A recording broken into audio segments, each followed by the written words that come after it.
स्वागत करते हैं। अपन एक्सीलेंट डेसवर्क पढ़ रहे हैं और उसका 7 नंबर मॉडल पेपर चल रहा है। उसकी अपन ने 2 क्लासें लगा ली है। आज अपन उसकी तीसरी क्लास लेके आए हैं, तो आज अपन तीसरी क्लास पढ़ेंगे। तो देखिएगा, आपके जो एक्सीलेंट डेसवर्क के साथ में 4 मॉडल पेपर आते हैं, उनकी क्लास सुबह 7 बजे रहेगी और सुबह 7 बजे उनकी क्लास रहती है, ठीक है। और जो हमारा संजीव डेसवर्क है उसका अपन ने कंप्लीट कर लिया है। और एक्सीलेंट डेसवर्क की क्लास हमारी शाम को 8 बजे रहती है और एक्सीलेंट के जो मॉडल पेपर हैं उनकी क्लास सुबह 7 बजे रहती है। ये नोट कर लीजिएगा टाइम। काफी फोन आते हैं, कमेंट आते हैं, सर जी क्लास का टाइम बता दीजिएगा। तो शाम को 8 बजे एक्सीलेंट का डेसवर्क और सुबह 7 बजे एक्सीलेंट के मॉडल पेपर चल रहे हैं, ठीक है। तो चलिएगा, आज अपन स्टार्ट करते हैं। अगर आप चैनल पे नए हैं तो चैनल को सब्सक्राइब करें, पास में लगी बेल आइकन को दबाएं ताकि प्रत्येक वीडियो का नोटिफिकेशन आपके पास में मिलता रहे। और क्लासों को ज्यादा से ज्यादा संख्या में शेयर कर दीजिएगा सभी के पास में। अब यहाँ पे देखिए, यदि किसी समांतर श्रेणी के प्रथम n पदों का योग 4n माइनस में n की स्क्वायर है तो इसका सारवा अंतर तथा अनुवा पद ज्ञात कीजिए। अब हमें दे दिया कि n पदों का योग, यानी n पदों के योग को किस प्रकार से, किस रूप में डिनोट करते हैं, Sn से डिनोट करते हैं। Sn is equal to 4n minus में n की स्क्वायर, 4n माइनस में n की स्क्वायर। ये कंडीशन आपको दी है। क्या पूछा है इसने? सारवा अंतर d का मान बताइए, अनुवा पद ज्ञात कीजिए, अनुवा पद ज्ञात कीजिए। कोई बात नहीं, निकालेंगे। अब पहले मैं रखता हूं n बराबर 1, n बराबर 1 रखते हैं तो क्या बनता है भी, S1 is equal to 4 into 1 minus में 1 का स्क्वायर, तो 4 माइनस में 1 इन 3, यानी प्रथम पद। इसको अपन A1 भी बोल सकते हैं, इसको अपन S1 पहला पद और पहले पद का योग एक ही बात होता है, तो A1 भी बोल सकते हैं इसको। तो मैं A1 यहाँ पे नए लिख के थोड़ा अच्छा लगेगा, मैं यहाँ पे लिख देता हूँ A1 बराबर S1 बराबर 3, यानी हमारे पास में A1 का रिजल्ट आ गया 3, यानी पहला पद क्या आ गया, 3 आ गया। अब n बराबर 2 तो क्या बनेगा, n बराबर 2 यानी कंडीशन आएगा हमारे पास में S2 इज इक्वल टू 4 गुणा 2, 4 गुणा 2 माइनस में 2 का स्क्वायर, 4 दूनी 8 माइनस में 4, 2 का स्क्वायर 4 इज इक्वल टू 4, यानी प्रथम 2 पदों का योग कितना आ गया भी, प्रथम 2 पदों का योग A1 प्लस में A2 का रिजल्ट कितना आ गया आपके पास में, 4 आ गया S2 का, यानी प्रथम 2 पदों का योग, पहला और दूसरे पद का योग। लेकिन आप जानते हैं A1 का मान आपके पास में 3 है, तो A2 इज इक्वल टू क्या होगा, 4 माइनस में A1, A1 का मान आपने अभी निकाला है 4 है, सॉरी 3 है, तो 4 माइनस में 3 बराबर 1, यानी दूसरा पद आपके पास में क्या है, 1 है, दूसरा पद आपके पास में 1 है। अब आप D निकाल सकते हैं। सारवा अंतर होता है A2 माइनस में A1, दूसरे पद में से पहला पद घटाना, 1 माइनस में 3, A2 का मान 1 है, A1 का मान 3 है, तो 1 माइनस में 3 इज इक्वल टू माइनस के 2, इज इक्वल टू माइनस के 2। तो आपके पास सारवा अंतर क्या होता है, सारवा अंतर आपके पास में 2 आ गया, माइनस का 2 आ गया, ये हमें पूछा है। इसके बाद में अनुवा पद ज्ञात कीजिएगा। an is equal to, an is equal to क्या होता है, a प्लस n माइनस में 1 इंटू डी। a का मान कितना है, 3, n पता नहीं, n माइनस में 1 इंटू डी का मान कितना है, माइनस के 2, माइनस के 2, तो ये बनेगा 3 प्लस, अंदर गुणा करा देते हैं, अंदर इसका गुणा कराएंगे तो माइनस का 2n, माइनस और माइनस प्लस के 2, तो ये बनेगा 5 माइनस में 2n, 5 माइनस में, यानी an is equal to result आएगा 5 माइनस में 2a। एक रिजल्ट ये है, एक रिजल्ट बेटा ये है। अब आपको 1.5 नंबर मिलेंगे, ये 3 नंबर का क्वेश्चन है तो आपको 1.5 नंबर मिलेंगे। ये दोनों आंसर आपको इस प्रकार से निकालने होंगे। चलिएगा, इसके अथवा वाला क्वेश्चन दे रखा है 34, 32, 23, 10 में डैश डैश 10 में पदों की संख्या तथा पदों का योग ज्ञात कीजिए। पहले पदों की संख्या बताओ भी कितना है, 34, 32, 23, इस प्रकार से घटते हुए क्रम में एपी चल रहा है और यहां से 10 तक जाएगा तो कितने पद आएंगे, 10 तक जाएंगे तो कितने पद आएंगे। तो यहां पे हमें A1 का पता है 34, A2 का पता है 32, D का पता है A2 माइनस में A1, D का पता है A2 माइनस में A1, तो D बराबर A2, रिजल्ट कितना है 32 माइनस में 34 इज इक्वल टू माइनस के 2, इज इक्वल टू माइनस के 2। अब n का पता नहीं है ना, चलो कोई बात नहीं, पदों की संख्या लेके आते हैं। तो an, लेकिन an अंतिम पद तो देख लो कितना दिया गया है, 10 दिया गया है ना, माइनस के 10 है, प्लस के एक बार, 1 मिनट के लिए प्लस का 10 है, ठीक है, ये डैश डैश है और प्लस का 10, यहां पे कोमा लगा देते हैं, प्लस का 10 है।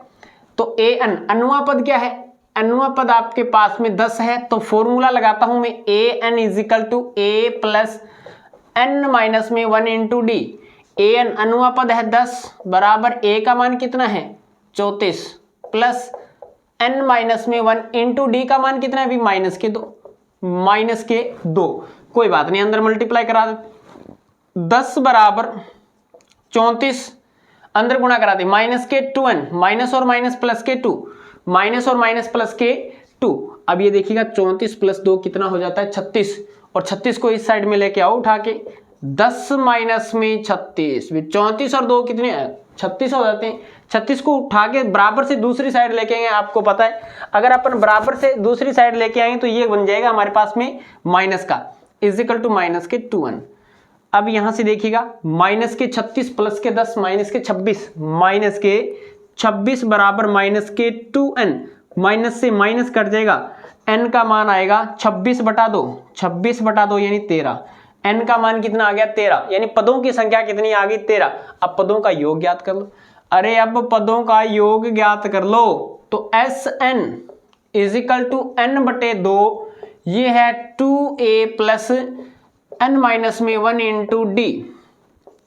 तो Sn इजिकल टू n बटा 2, 13 बटे 2, क्या आएगा 13 बटे 2, और ये आएगा 2 गुणा a का मान कितना है 34 प्लस n माइनस में 1, n का मान कितना है 13, तो 13 माइनस में 1 इंटू डी का मान कितना है, डी का मान चेक कर लो, डी का मान हमें अभी निकाला था माइनस के 2, कितना है माइनस के 2।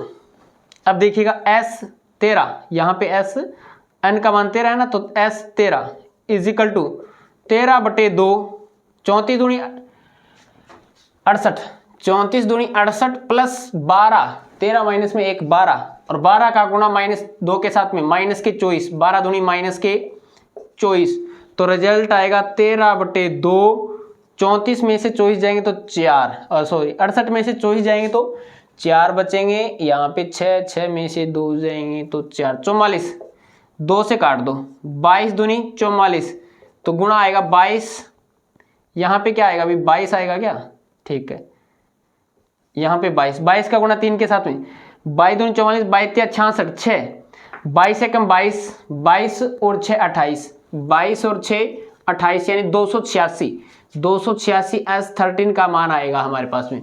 तो पदों का योग हमारे पास में 286 आएगा, पदों का योग हमारे पास में 286 आ जाएगा, और पदों की संख्या कितनी आ जाएगी 13 आ जाएगी। तो इस प्रकार इसका लीजिएगा स्क्रीनशॉट। चलते हैं नेक्स्ट पे। अब देखिएगा स्टूडेंट, नेक्स्ट है आपके पास में 18 नंबर क्वेश्चन कि उस चतुर्भुज का क्षेत्रफल ज्ञात कीजिए जिसके शीर्ष क्रम से आपको ए बी सी और डी आपको गिवन है, इसके निर्देशांक आपको पता है। तो सबसे पहले एक छोटा सा चतुर्भुज बना लेते हैं अपन, ताकि हमें पता चल जाए कि इस प्रकार का चतुर्भुज है जिसके कोऑर्डिनेट हमें ये दिए गए हैं, जिसके कोऑर्डिनेट हमें कोई भी बना सकते हैं, ये कोई जरूरी नहीं मैंने आयत बनाए, आप 4 भुजा वाली आकृति कोई भी बना सकते हैं, ये कोई फिक्स नहीं है इसमें। ये मैंने यहाँ पे ए दिया है, ये बी, ये सी और ये डी। अब अपन क्या करते हैं, इसमें एक विकर्ण खींच देते हैं, इसमें क्या करते हैं एक विकर्ण खींच देते हैं। बिंदु ए के निर्देशांक जैसे कि ऊपर दिया गया -4, -2, -4, -2, बी के निर्देशांक दे रखे हैं -3, -5, सी के निर्देशांक दे रखे हैं 3, -2, और डी बिंदु के निर्देशांक दे रखे हैं 2,3।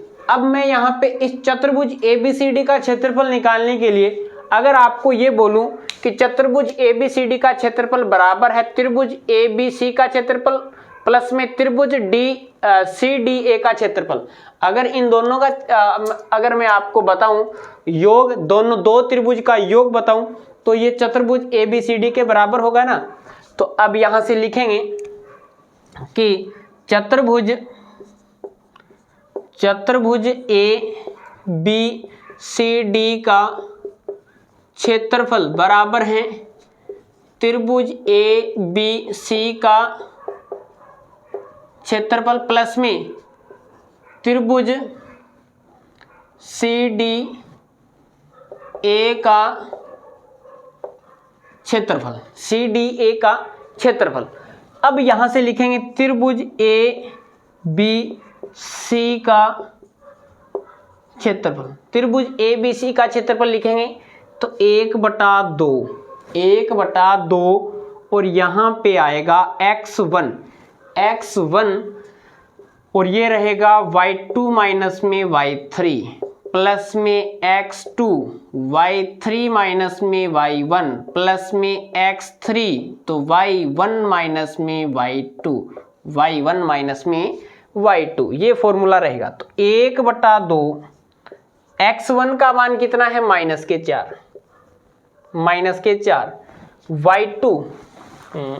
y2 का मान देखना है ना तो -5, एक माइनस फॉर्मूले का आएगा। y3 का माइनस और माइनस प्लस के 2 प्लस में x2 का मान कितना है -3, y3 का मान कितना है y3 का मान -2 और माइनस के y1 और y1 का मान कितना है माइनस और माइनस प्लस के 2 प्लस में x3 का मान कितना है, x3 का मान आपके पास में रहेगा 3, y1 का मान कितना है y1 का मान ये रहा ना -2 और y2 का मान कितना है माइनस और माइनस प्लस के y2 का मान 5 है। अब ये वैल्यू आएगा 1/2 -4 अंदर -5 प्लस के 2 -3 का गुणा अंदर ये तो 0 हो जाएगा तो प्लस -3 का गुणा 0 के साथ में प्लस में 3 -2 प्लस के 5 प्लस के 3 बन जाएंगे। तो ये वैल्यू आएगा आपके पास 1/2 माइनस और माइनस प्लस 4 3 12 प्लस में 3 3 9 तो ये आएगा 12 और 9 21, 21/2 और वर्ग इकाई क्षेत्रफल है तो वर्ग इकाई में आएगा। अब लिखेंगे त्रिभुज सी डी ए का क्षेत्रफल, त्रिभुज सी डी ए का क्षेत्रफल इज इक्वल टू 1/2 फॉर्मूला तो ये रहेगा, फॉर्मूला तो सी डी ए फॉर्मूला तो ये रहेगा। मैं डायरेक्ट वैल्यू रखना चाहूंगा यहां से x1 का मान 3, y2 का मान 3 माइनस में y3 का मान माइनस और माइनस प्लस के 2 प्लस में x2 का मान है 2, y3 का मान y3 का मान रखना है ठीक है। y3 का मान है -2 माइनस फॉर्मूले का y1 माइनस और माइनस प्लस के 2 प्लस में x3 का मान कितना रहेगा -4 y1 का मान कितना है -2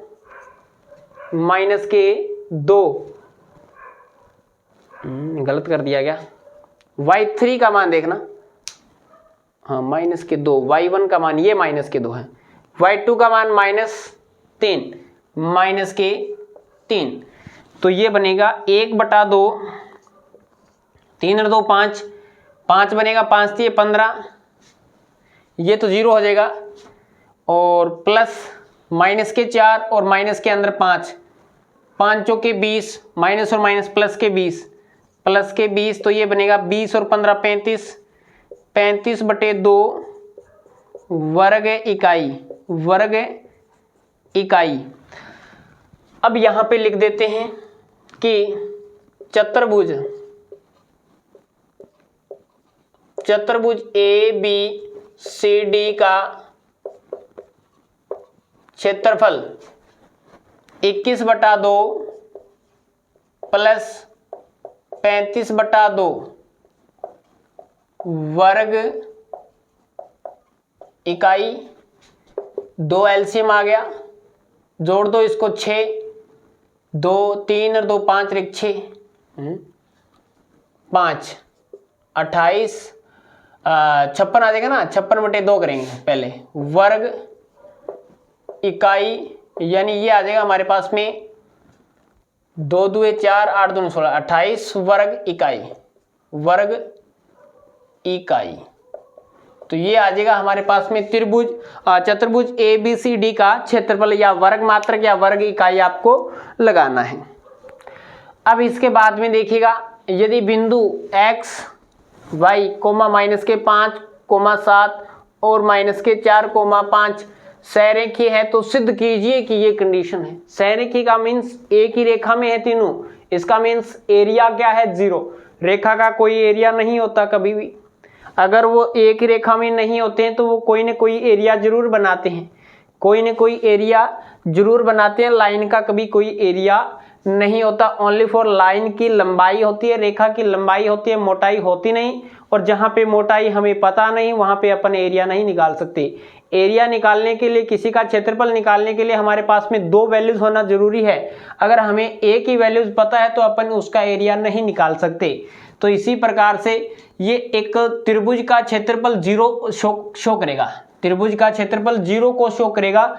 यानी ये अगर तीनों बिंदु सहरेखीय हैं तो त्रिभुज का क्षेत्रफल 0 ऑटोमेटिकली हो जाएगा। यानी त्रिभुज के बिंदु अगर एक लाइन में सीधे डायरेक्ट कर दें, जैसे अपन कोई रिंग को मोड़ के अपन ने त्रिभुज बना दिया, रिंग कोई तार को मोड़ के अपन ने एक सर्कल बना दिया, एक तार को मोड़ के त्रिभुज बना दिया और वापस तार को खोल के सीधा कर दिया, तो क्या हो गया, उसका क्षेत्रफल 0 हो गया। तो इसी प्रकार से इसने क्या किया है, एक तार को, वायर को क्या है, सीधा कर दिया। तो लिखेंगे यदि बिंदु ये P मान लिया, ये Q मान लिया और ये R मान लिया। यदि बिंदु P Q व R सहरेख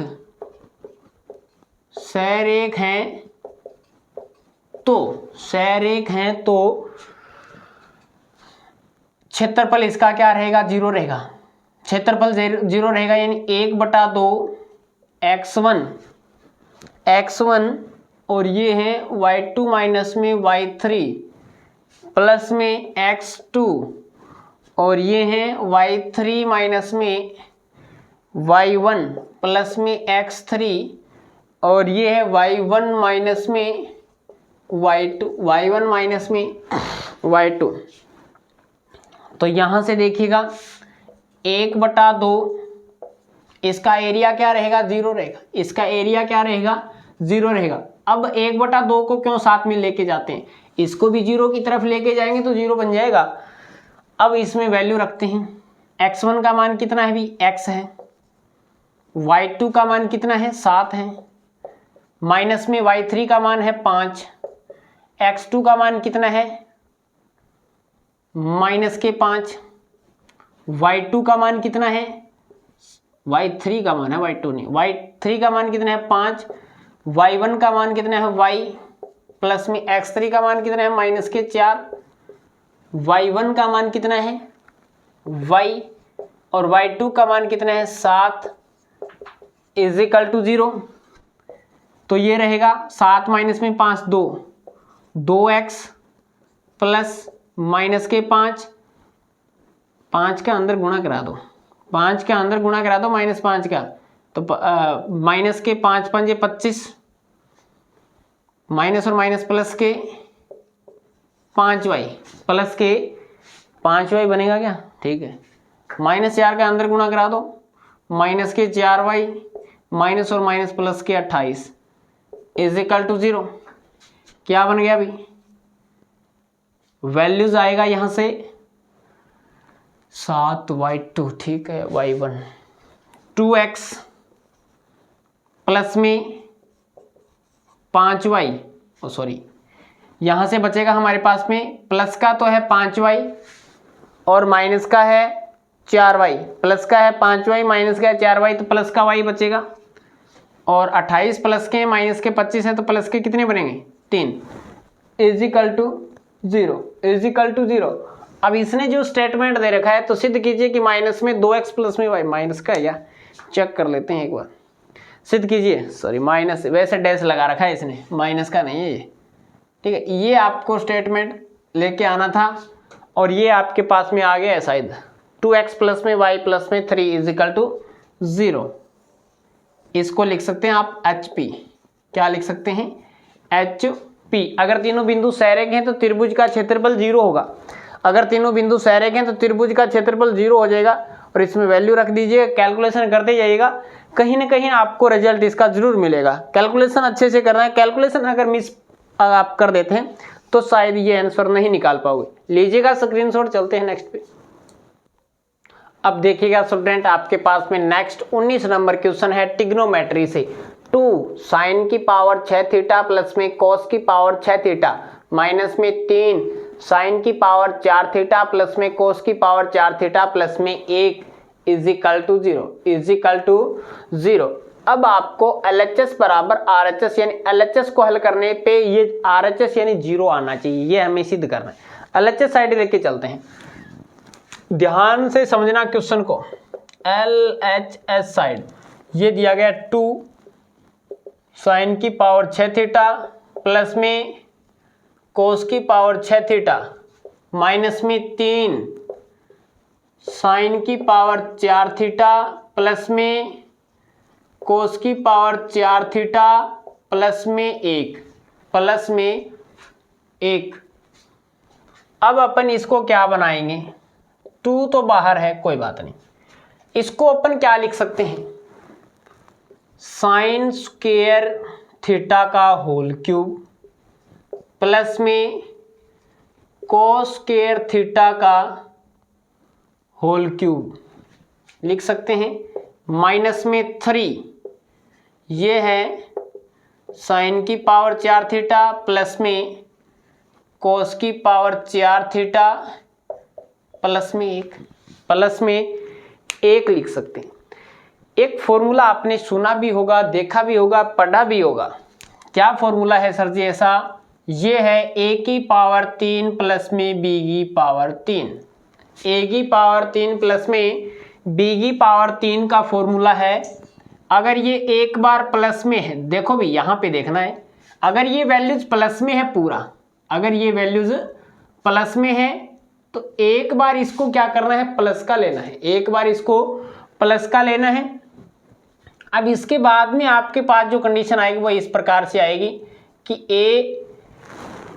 ए का स्क्वायर प्लस बी का स्क्वायर माइनस में ए बी, ये स्टेटमेंट होता है इस फॉर्मूले का। अगर यहाँ पे प्लस है तो प्लस आ गया और यहाँ पे क्या आएगा माइनस, अगर यहाँ पे माइनस है तो यहाँ पे माइनस आएगा और यहाँ पे क्या आएगा प्लस। अगर बाहर प्लस आ गया तो अंदर माइनस आएगा ए बी के साथ में, और 2 नहीं आएगा, ध्यान देना 2 आएगा नहीं इसमें, वो 2 आता है a प्लस में b के होल स्क्वायर के साथ में और a माइनस में b के होल स्क्वायर के साथ में 2 आता है, यहाँ पे 2 नहीं आता है। अब यहाँ पे क्या बन रहा है, a की क्यूब प्लस में b की क्यूब, a की क्यूब प्लस में b की क्यूब, तो ये वैल्यूज आ जाएगा 2 a की क्यूब यानी a प्लस में b लिखेंगे, पहले तो लिखेंगे साइन स्क्वायर थीटा प्लस में cos square theta, sine square theta plus में कॉस स्क्वायर थीटा, और ये है ए स्क्वायर प्लस में बी स्क्वायर माइनस में ए बी, ए स्क्वायर, तो ए स्क्वायर क्या करना है, साइन की स्क्वायर, पहले तो स्क्वायर है और स्क्वायर का स्क्वायर करना है, स्क्वायर का स्क्वायर करना है। तो देखिएगा यहाँ से साइन की पावर 4 थीटा बन जाएगा, साइन की पावर 4 थीटा बनेगा, प्लस में बी स्क्वायर यानी कोस की स्क्वायर का स्क्वायर, कोस की पावर 4 थीटा माइनस में ए बी, माइनस ए यानी साइन स्क्वायर थीटा, और ये है कॉस स्क्वायर थीटा। यहां तक बीच में क्या है, माइनस के 3 साइन की पावर 4 थीटा प्लस में कॉस की पावर 4 थीटा और प्लस में 1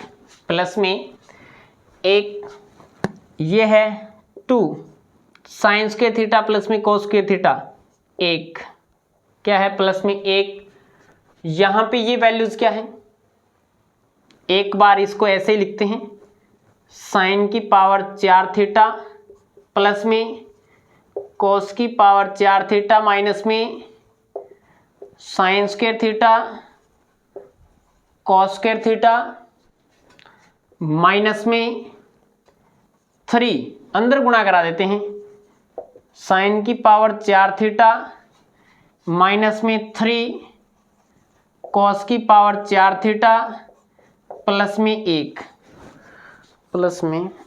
1 ये यहाँ तक, ये यहाँ तक ही है एक बार, ठीक है। आगे वाला वैल्यूज ये है, ये 2 का गुणा अंदर करवा देते हैं एक बार, 2 का गुणा इसके अंदर के साथ में जाएगा ना, तो चलो एक बार 2 मैं यहाँ पे लिख देता हूँ, 2 और यहाँ पर भी आएगा 2 और यहाँ पर भी क्या आएगा 2 आएगा। अब देख लो क्या वैल्यू बच गया, 2 साइन की पावर 4 थीटा, 2 कोस की power 4 theta, 2 sine square theta cos square theta, 3 sine की पावर 4 थीटा, 3 माइनस के साइन की पावर 4 कोस की पावर 4 थीटा प्लस में 1। अब देखना भी यहाँ पे माइनस का बचेगा 1, माइनस का तो 3 है प्लस का 2 है, तो कितना बचेगा, माइनस का बचेगा 1 साइन की पावर 4 थीटा माइनस का बनेगा कोस की पावर 4 थीटा माइनस का कितना है 2 साइन स्क्वायर थीटा, ये है कोस स्क्वायर थीटा और प्लस का लास्ट में 1 है, प्लस का लास्ट में 1 है। अब ये देखिएगा थोड़ा सा इस प्रकार से देख सकते हैं क्या, ऐसे इसमें से मैं माइनस को घसीट के बाहर निकाल लेता हूँ, वैल्यू आता है साइन की पावर 4 थीटा प्लस में कोस की पावर 4 थीटा प्लस में 2 sine square theta cos square theta plus में 1, वैल्यू आता है माइनस में, इसको अपन क्या लिख सकते हैं कोष्टक में, इसको लिख सकते हैं साइन स्क्वायर थीटा प्लस में cos square theta, sine square theta plus में कॉस स्क्वायर थीटा का होल स्क्वायर, ए प्लस में बी का whole square, A square plus B square plus में 2ab, A square plus B square plus में 2ab क्या होता है A plus B का होल स्क्वायर प्लस में 1 प्लस में 1। तो ये देखो ये प्रथम आइडेंटिटी, एक का स्क्वायर 1 और 1 ये है किसका, माइनस का, प्लस का 1, दोनों कट गए, रिजल्ट कितना आ गया 0 is equal to RHS, is equal to RHS। तो HP हैंस प्रूफ क्या लेके आना था हमें, 0 ही तो लेके आना था, 0 ही तो लेके आना था। ये फॉर्मूला थोड़ा ध्यान में रखना है, ये फॉर्मूला यहाँ पे यूज में होगा, समझ में आया ना, तो लीजिएगा स्क्रीनशॉट। चलते हैं नेक्स्ट पे। अब देखिएगा नेक्स्ट है 19 नंबर का अथवा वाला क्वेश्चन कि सिद्ध कीजिए कि कोसेक थीटा अपॉन में कोसेक थीटा माइनस में 1 प्लस में कोसेक थीटा अपॉन में कोसेक थीटा प्लस में 1 is equal to 2 sec square theta. LHS side को लेके चलते हैं, पहले LHS साइड को साइन कोस में बनाते हैं, तो क्या बन जाएगा LHS साइड साइन कोस में बनाएंगे तो 1 बटा साइन थीटा अपॉन में 1 बटा साइन थीटा माइनस में 1 प्लस ये क्या है 1 बटा साइन थीटा अपॉन में 1 बटा साइन थीटा प्लस में 1, ठीक है। ये क्या बन जाएगा कंडीशन, 1 बटा साइन थीटा, 1 बटा साइन थीटा डिवाइड बाई ये क्या है साइन थीटा, भी इसका एलसीएम क्या आ जाएगा हमारे पास साइन थीटा आएगा, इसके साथ में मल्टीप्लाई में जाएगा तो 1 माइनस में साइन थीटा, 1 माइनस में साइन थीटा प्लस में 1 बटा साइन थीटा अपॉन में इसका भी एलसीएम क्या आएगा साइन थीटा, और ये जाएगा 1 प्लस में साइन थीटा, इस साइन थीटा से ये sine theta cancel, sine theta से साइन थीटा कैंसिल, वैल्यूज आएगा आपके पास में 1 बटा 1 माइनस में साइन थीटा प्लस 1 अपॉन में 1 प्लस में साइन थीटा। एलसीएम क्या आ गया, 1 माइनस में साइन थीटा और ये 1 प्लस में साइन थीटा, 1 प्लस में साइन थीटा। तो 1 माइनस में साइन थीटा से ही कैंसिल हो जाएगा, 1 प्लस साइन थीटा, यहाँ पे बनेगा 1 प्लस में साइन थीटा और प्लस में ये बन जाएगा 1 माइनस में साइन थीटा। साइन थीटा से साइन थीटा कैंसिल हो जाएगा क्योंकि ये प्लस का है ये माइनस का है, तो रिजल्ट आएगा 2 बटा 1 बार माइनस 1 बार प्लस, तो क्या आएगा ए स्क्वायर माइनस में बी स्क्वायर, ए स्क्वायर 1 का स्क्वायर 1 माइनस में साइन स्क्वायर थीटा। तो ये रिजल्ट आ जाएगा 2 बटा 1 माइनस में साइन स्क्वायर थीटा क्या बनेगा कॉस स्क्वायर थीटा, और तो ये बन जाएगा 2 sec square theta. 2 sec square theta is equal to RHS, is equal to RHS यानी HP, हैंस प्रूव हो गया है। तो यानी LHS साइड लेके चले थे, पूरी साइड को अपन ने साइन कोस में कन्वर्ट कर दिया। 1 बटा कोस बराबर होता है सेक, स्क्वायर है तो स्क्वायर लगा दिया, ऊपर 2 दिया गया है तो 2 sec square theta is equal to RHS। लीजिएगा स्क्रीनशॉट, चलते हैं नेक्स्ट पे। अब देखिएगा student next question 20 number question में आपको माध्य ज्ञात करना है। क्वेश्चन इस प्रकार से है कि किसी कक्षा अध्यापिका ने पूरे स्तर के लिए अपनी कक्षा के 40 विद्यार्थियों की अनुपस्थिति यानी एब्सेंट निम्नलिखित रूप में रिकॉर्ड की। एक विद्यार्थी जितने दिन अनुपस्थित रहा उसका माध्य ज्ञात कीजिए। उसका हमें क्या ज्ञात करना है, माध्य ज्ञात करना है एब्सेंट का। तो सबसे पहले माध्य ज्ञात करने के लिए हमें xi चाहिए, तो xi आप इस यहाँ पे लेके आओगे। xi का मान इसके बीच का मान होता है 3, यहाँ पे आएगा 9 3 6 8, ये आ जाएगा हमारे पास में 8। अब इसके बाद में इन दोनों को जोड़ के 2 का भाग लगाना होता है 12, ये कितना आ जाएगा 12, इसके बीच में 6, ठीक है 16 हो गया, 16 में 2 का भाग लगाया, 6 में 2 का भाग लगाया 3, और ये हो जाएगा 10 और 14 24, 24 बटे 2 12, ये हो जाएंगे 34, इनको जोड़ दो कितना है 20 10 30 4 34 34, यानी हमारे पास में ये आ जाएगा 17, ये कितना आ जाएगा हमारे पास में 28 और 48, क्या 48 करेंगे तो 24 आएगा। आगे अपन करेंगे इसमें 28 और 38 को जोड़ देंगे, 8 8 6 और 3 2 5 6 33, ये आ जाएगा हमारे पास में 33। 40 और 38 को जोड़ेंगे, 40 और 38 को अपन जोड़ेंगे तो इसके बीच में आ जाएगा 39, इसके बीच में आ जाएगा हमारे पास में 39। तो x का रिजल्ट कितना आएगा, जो बीच का अंतराल है वो हमारे पास में 8 3 12 17 24 33 और 8, ठीक है 12 17 24 33 और 39 हमारे पास में आ गया। अब हमें इसका माध्य ज्ञात करना है। माध्य ज्ञात करने के लिए अपन क्या करते हैं, आप इसका निकाल लो DI। क्या निकालोगे, या तो आप प्रत्यक्ष विधि से कर दो या इसको DI से कर दो। तो DI निकालने के लिए आपको क्या करना पड़ेगा, DI निकालने के लिए आपको xi माइनस में a करना पड़ेगा, xi माइनस में a, और a होता है कल्पित मान, जो कि आपने इसका बीच का मान मान लिया 17, क्या मान लिया 17। अब इसमें से घटाओगे ना आप, तो रिजल्ट क्या आएगा देख लो, 17 घटाओगे तो 3 माइनस में 17, यानी माइनस का रिजल्ट आएगा 3 माइनस में 17, या आप ऐसे कर दो 3 माइनस के 17, xi का मान 3 है, a का मान आपने मान लिया 17, तो ये आएगा रिजल्ट माइनस के 14।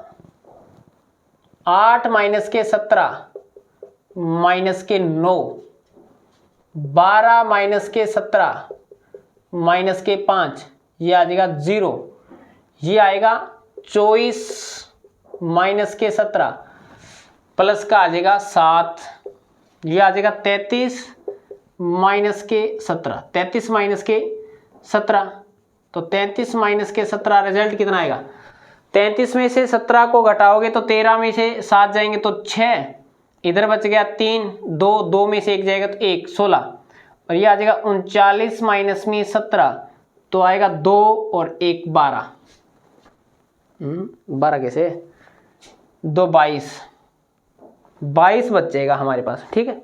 39 में से 17 जाएंगे तो हमारे पास में 22 बचेगा। अब हमें करना होता है fi.di, तो माइनस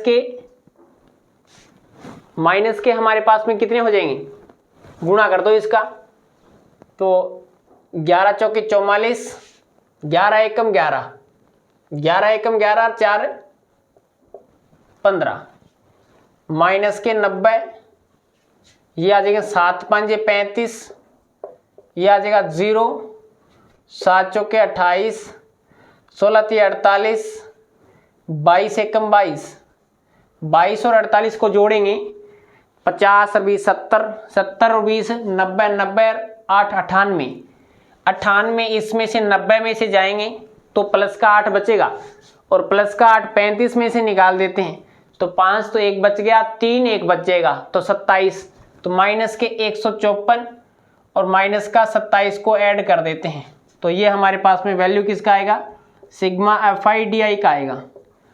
7 4 11, 5 2 7 और 1 8, और ये आएगा 181, तो माइनस का 181, इसका मान कितना है, कितने छात्र थे, सिग्मा fi का मान है 40 छात्र, ये मान निकाल लिया। अब आपको क्या करना है, x bar is equal to कल्पित माध्य से a plus sigma fi/di upon में सिग्मा fi, a का मान कितना है, आपने माना था ना यहाँ पे a का मान 17, तो a का मान कल्पित मान 17 प्लस ये तो माइनस का आएगा, एक बार प्लस लगा देते हैं, ये माइनस का 181 बटा 40, माइनस और प्लस 17 माइनस 181 बटे 40, ये पॉइंट हटाओगे यहाँ से, ये पॉइंट हटाओगे तो यहाँ 0 हटाओगे तो यहाँ पे पॉइंट लग जाएगा, ये वैल्यू आएगा 12 माइनस 12 क्या है 17, 17 माइनस में 18.1 बटे 4 भाग लगा दो, 17 माइनस 4 चौके 16, 4 चौके 16, 2 बच गया 21, 4 5 20, 1 4 दूनी 8, ठीक है। तो इस प्रकार से घटाओगे ना, 4 दूनी 8, 4 5 20, 1 4 दूनी 8 बच गया, 2 4 5 20, ये रिजल्ट आएगा। अब इसमें से घटा के देख लो, 5 बचेगा, 9 में से 2 जाएंगे तो 7 बचेगा, यहाँ पे 9 में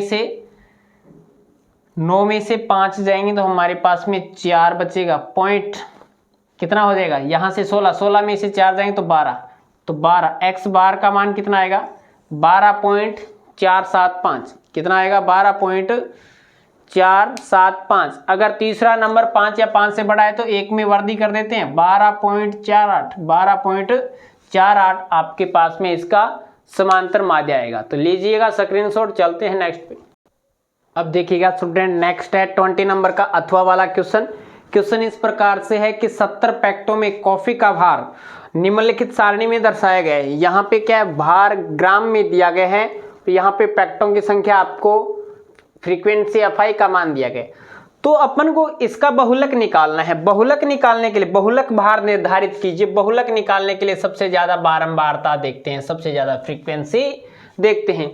तो f1 का मान 26, f0 का मान 12 और f2 का मान 20। f2 का मान कितना आएगा, 20। ये f0, f1, f2। l का मान, निम्न सीमा l का मान आएगा 201। h का मान देख लो कितने का है, h का मान है, h का मान देखो 1 का है, 201, 200 से 201, 201 से 202, इस प्रकार से h का मान कितना चल रहा है, 1 चल रहा है। z is equal to l plus ये आएगा हमारे पास में f1 माइनस में f0 अपॉन में 2f1 माइनस में f0 माइनस में f2 into h। z is equal to l का मान कितना है 201 प्लस f1 का मान कितना है 26, f0 का मान कितना है 12, 26 दूनी 52, f12 माइनस में f2 का मान कितना है 20 इंटू h का मान है 1। z बराबर 20 क्या है 201 है ना, प्लस 26 माइनस में 12 14, 52 माइनस में 32, 52 माइनस में 32, 20 बचेगा क्या? 52 32, ठीक है 20 बचेगा। माइनस के 12, माइनस के 20, माइनस के 32 निकाल दो, 52 में से 20 बचेंगे। ये रिजल्ट आएगा 201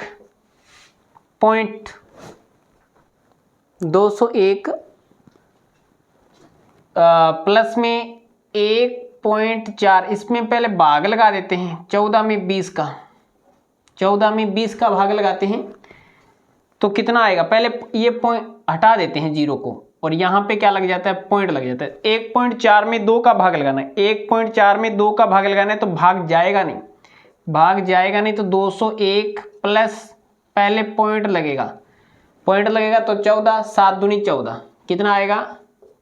70 आ जाएगा, 0.70। इसमें जोड़ देते हैं तो Z इज इक्वल टू 201.70, 201.70 इसका बहुलक भार आ जाएगा। ठीक है, बहुलक भार अपन GM ग्राम में आ जाएगा, ये हमें निकालना था। तो आज की क्लास में अपन ने ये 20 नंबर क्वेश्चन तक कंप्लीट कर लिया है। क्लास कैसी लगी कमेंट बॉक्स में जरूर बताएं, अच्छी लगी हो तो लाइक और शेयर कर दीजिएगा। और अगर आप चैनल पे नए हैं, अगर आपने अभी तक चैनल को सब्सक्राइब नहीं किया तो चैनल को सब्सक्राइब करें, रेड बटन को दबाएं और पास में लगी बेल आइकन को जरूर दबाएं ताकि प्रत्येक वीडियो का नोटिफिकेशन आपके पास में पहुंचे और आप तुरंत उसका लाभ उठा सके। चलिएगा, आज की क्लास में इतना ही, नेक्स्ट क्लास में मिलेंगे कुछ नए के साथ। जय हिंद, जय भारत।